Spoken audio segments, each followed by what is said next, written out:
1 minute ago, the world as you knew it, the world where the United States and its allies dictated the terms of existence in the Middle East, ceased to function. While you were going about your day, while the mainstream media was busy feeding you curated distractions about domestic political theater and celebrity nonsense, the geopolitical tectonic plates beneath our feet shifted with a violence that hasn't been seen since 1945. They are scrubbing the satellite feeds as we speak. You won't find the raw truth on CNN. You won't see the real data on the evening news. The elites are terrified because they know the myth of invincibility has been vaporized. The truth is harsher than anything you've been told, and you need to see this right now. The tables haven't just been turned, they have been smashed to pieces. In my time in military intelligence, having analyzed theater-level conflicts for decades and walked the ground as a weapons inspector when the stakes were at their absolute highest, I've learned to recognize the difference between a skirmish and a paradigm-shifting decapitation. What I am seeing from my sources tonight, the raw telemetry, the satellite signatures of massive kinetic impacts, and the frantic encrypted chatter coming out of the Pentagon's National Military Command Center, points to a catastrophic failure of Western deterrence. We are talking about Wave 55 of Operation True Promise, and it has just achieved something the experts said was impossible. Iran has just launched 370 Khaibar-Shekan missiles directly at the IDF's Northern Command, and the data is clear. 7 full brigades have been effectively destroyed. Picture the scene right now across the Galilee and the Golan. The sky isn't dark, it's a bruised, violent orange. There is the persistent, bone-shaking roar of secondary explosions from ammunition depots that were supposed to be hardened against any threat. The air is thick with the acrid, metallic smell of cordite and the sweet, sickening scent of burning JP-8 aviation fuel. Flickering communication lines are sparking against the wreckage where tens of billions of dollars of American-made military hardware, the backbone of our regional influence, now sit as charred, twisted skeletons. I'm seeing reports of Mach 7 and Mach 10 hypersonic signatures that didn't just bypass the Aegis and the Arrow 3 systems, they treated them like they weren't even there. This wasn't a symbolic strike, this was a surgical erasure of the IDF's ability to wage a northern war. Stay with me, because the most shocking part of this is coming in just a moment. I will reveal the smoking gun that the Pentagon is desperately trying to hide by the end of this video, the specific piece of technology, a handshake between new guidance systems that proves the U.S. Navy can no longer protect its assets in the region. But first, you have to understand the technical specificity of what just happened. The Khaibar-Shekan isn't just another missile. It's a solid fuel, high-velocity beast with a range of 1,450 kilometers and a maneuverable re-entry vehicle. In military intelligence, we look at the circular error probable, and tonight that error was zero. Iran didn't just fire at the Northern Command, they hit the ventilation shafts, they hit the server rooms, they hit the very brains of the 91st and 146th divisions. When you have 370 of these weapons coming in simultaneously, you are looking at Aegis system saturation at a level that was only ever hypothesized in worst-case war games at the Naval War College. I've run the numbers on theater-level logistics for decades, and the math is brutal.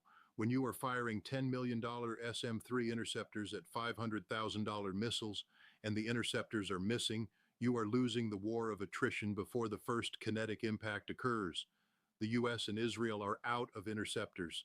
They've burned through their 3-year surge capacity in a single hour. And that is why, for the first time in its history, Israel has officially asked for an immediate, unconditional ceasefire. The panic in the Kyria right now is palpable. The invincible shield has been shattered, and they are standing naked in the wind. Every 15 minutes, the stakes are being raised. We are moving from a tactical strike to a regional realignment, and very quickly to a global economic collapse. I want you to imagine the global economy as a human body and the Middle East as the carotid artery. Iran just put its thumb on that artery. My sources are indicating that the IRGC has pre-positioned anti-ship cruise missiles, we're talking about the Noor and the Gadir systems, on every key island and coastal bluff. If they decide to close the gate at the Strait of Hormuz, 20% of the world's petroleum stops moving. What does that mean for you at home? It means The world of $3 gas is a memory you'll tell your grandkids about. It means $10, $12, even $15 gas at the pump within weeks. It means the supply chains that bring food to your grocery stores, which are already strained to the breaking point, simply snap. The just-in-time delivery system is a house of cards, and Iran just blew the doors off. We are looking at a global economic collapse that makes 2008 look like a walk in the park. And why? Because the elites in the State Department thought they could keep playing a 19th century colonial game of containment against a 21st century regional power that has spent the last 30 years preparing for exactly this moment. Having analyzed the psychological state of decision makers in the Pentagon for decades, I can tell you they are in a state of sheer, unadulterated panic. There is a profound disconnect between the woke bureaucratic leadership at the top, people who are more concerned with optics and diversity quotas, and the colonels and majors on the ground who see the reality of the theater. The leadership is still talking about proportionality and signaling. The guys on the ground are looking at the radar screens and seeing their ships are sitting ducks. The carrier strike groups, once the ultimate symbol of American power, are now nothing more than multi-billion-dollar targets. You can't maneuver a 100,000-ton ship out of the way of a hypersonic MAR-V that's coming in at 20 times the speed of sound. The physics don't care about your prestige. The physics of the battlefield have changed, and our leadership is still reading from a script written in the Cold War. I feel a profound sense of patriotic anger when I think about our troops over there. I think about the young Marines at Al Tanf, the sailors in the bowels of the destroyers in the Red Sea, the airmen at the forward operating bases. They are being hung out to dry by a political class that values the rules-based international order, a euphemism for their own globalist power over the lives of the men and women they send into harm's way. They are being used as tripwires in a game that has already been lost. These elites, they sit in their bunkers in Northern Virginia and their penthouses in New York, and they don't see the blood on the sand. They don't hear the sirens. They only see the stock tickers.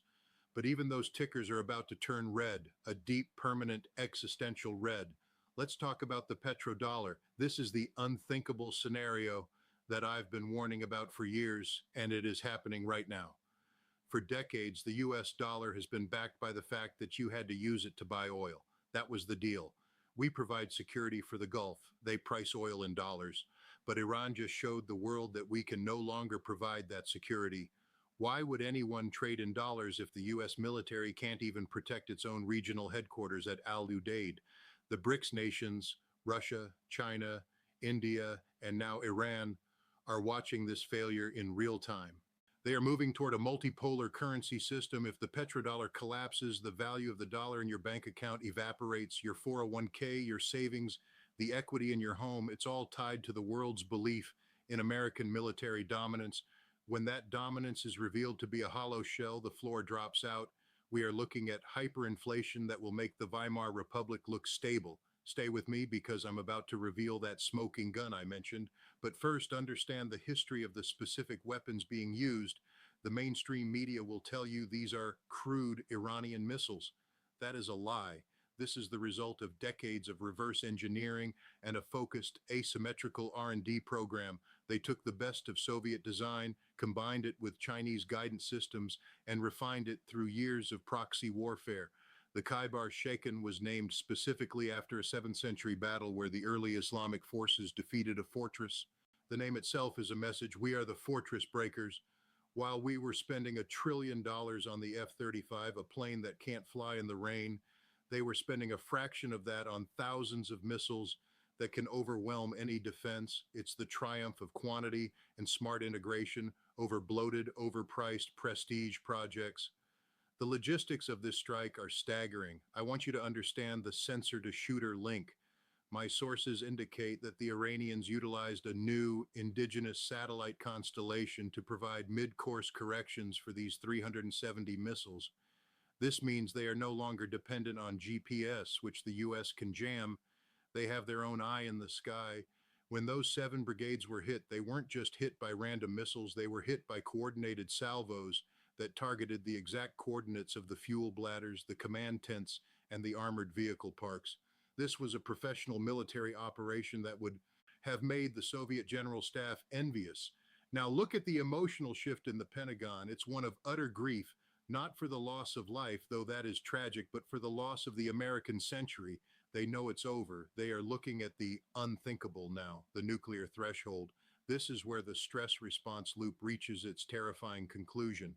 When a conventional superpower realizes it can no longer win a conventional war, the only tool left in the toolbox is the nuclear option. But here's the reality the elites don't want you to know.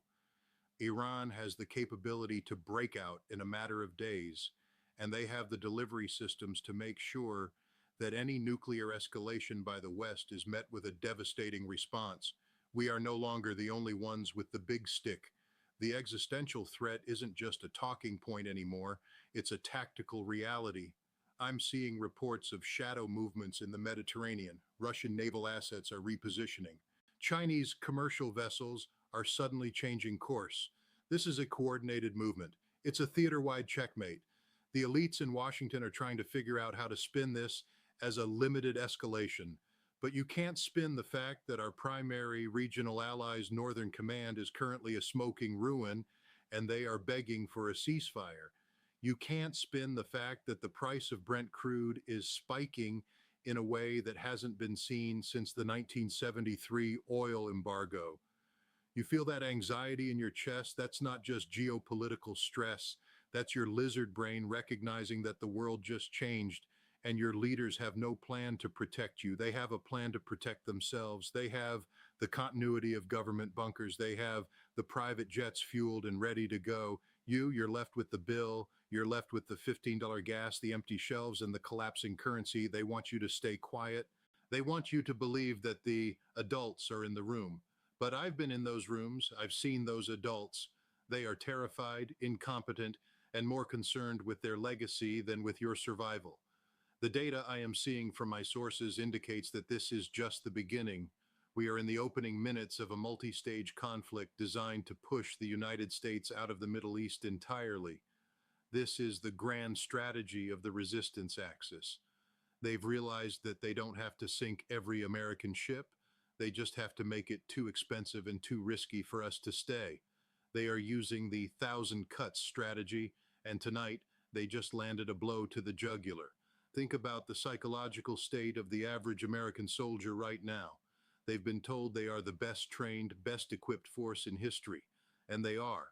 But they are being given orders by people who don't understand the reality on the ground. They are being told to hold positions that are tactically untenable. As a former Marine, it breaks my heart to see our boys being used as pawns in a game where the rules were changed without their knowledge. There is an insider pride in knowing the truth, but it's a cold, bitter pride when the truth is this grim. The mainstream media is going to spend the next 24 hours telling you that the damage was minimal, that the interceptors worked, and that de-escalation is the goal. They will show you old footage of empty deserts and claim that's where the missiles landed. Don't believe them. The reality on the ground is written in the charred remains of the Northern Command. The reality is written in the frantic 3 a.m. calls between the White House and the Kremlin. The reality is that the tables have been turned, and the U.S. is now the one reacting, the one scrambling, the one trying to figure out how to survive in a world where it is no longer the undisputed king of the hill. I told you I would reveal the most shocking part of this, the smoking gun that the Pentagon is hiding. I've received a technical brief from a source within the DIA. It reveals that during the strike, the Iranians utilized a localized non-nuclear EMP, an HPM or high-power microwave burst that was integrated into the lead missiles of the 370 unit volley. This burst fried the localized radar arrays of the Aegis-equipped destroyers offshore, blinding them for the critical 90 seconds needed for the Khaibar-Shekans to hit their marks. This proves that our electronic warfare suites, the pride of the U.S. Navy, have been compromised. We are literally flying and sailing blind. The invisible shield is gone. As we move forward into this new dark reality, you need to be prepared. The economic consequences for your bank account are not a potential threat. They are a mathematical certainty.